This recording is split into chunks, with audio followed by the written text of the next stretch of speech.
جو سمندری جانور ہیں وہ مکروہ تحریمی ہے حضرت امام ابو حنیفہ کے نزدیک، لیکن بہرحال سمندری جانوروں کی جو بحث ہے حلال و حرام کی وہ الگ ہے، سورہ انعام میں اس کے بارے میں گفتگو نہیں کی جا رہی۔ اسی طرح جو خشکی کے جانور ہیں وہ دو قسم کے ہیں، حشرات جو رینگ کر چلتے ہیں اور دواب جو زمین پر پیروں کے ساتھ چلتے ہیں۔ پھر ایک مختلف قسم پرندے ہیں جو ہوا میں اڑتے ہیں۔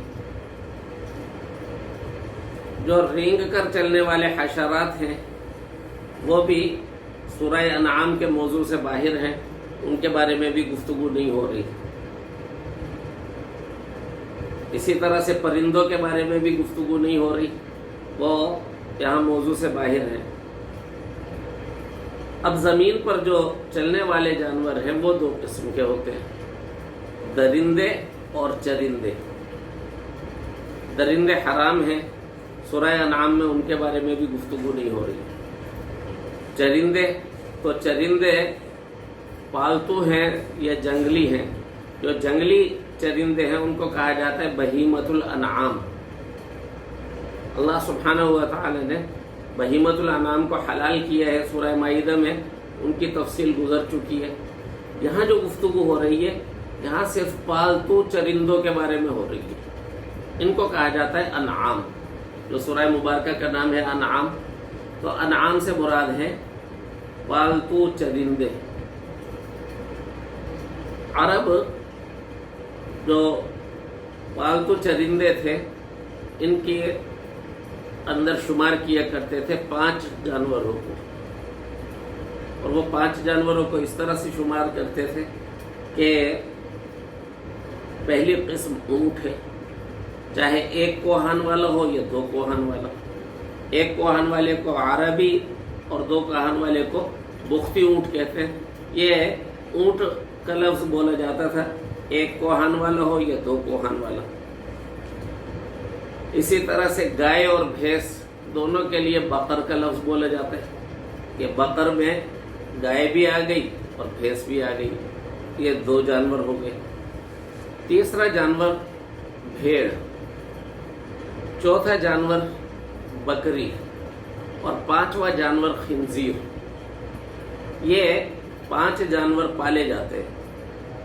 گھوڑا، خچر اور گدھا یہ بھی الگ ہے، اور ان کو اگلی کسی صورت میں اللہ سبحانہ و تعالی نے ذکر کیا ہے، اور والخیل والبغال والحمیر لترکبوها وزینہ، کہ یہ سواری کے جانور ہیں، گھوڑے، خچر اور گدھے۔ سورہ انعام میں جو گفتگو ہو رہی ہے وہ دریائی جانوروں کے بارے میں نہیں ہو رہی، سمندری جانوروں کے بارے میں نہیں ہو رہی، پرندوں کے بارے میں نہیں ہو رہی، درندوں کے بارے میں نہیں ہو رہی۔ بہیمۃ الانعام جو جنگلی چرندے ہیں ان کے بارے میں بھی گفتگو نہیں ہو رہی۔ یہاں گفتگو ہو رہی ہے پالتو جانوروں کے بارے میں جن کو پالا جاتا ہے گوشت اور دودھ کی غرض سے۔ تو گھوڑا، خچر، گدھا یہ بھی خارج ہو گئے۔ اب یہ 5 ہے قسمیں، 5۔ اونٹ دونوں قسمیں، بقر دونوں قسمیں گائے اور بھینس، بھیڑ، بکری اور خنزیر، ان کے بارے میں گفتگو ہے۔ پھر ان میں سے خنزیر کو اللہ سبحانہ و تعالی نے حرام قرار دیا، اور وہ بھی اس موضوع سے بالکل ہی یوں کہہ لیجئے کہ فارغ ہو گیا، کہ اس کے بارے میں کہہ دیا لحم خنزیر فإنہ رجس، کہ وہ ناپاک ہے، نجس العین جانور ہے، اور نجس العین ہونے کی وجہ سے وہ ناپاک ہے۔ اب انعام میں رہ گئے صرف 4 جانور، تو 4 جانوروں میں نر اور مادہ الگ الگ کر کے فرمایا جا رہا ہے 8 ازواج، 8 صنفیں ہیں، یعنی نر اونٹ، مادہ اونٹ، نر بقر، مادہ بقر، نر غان،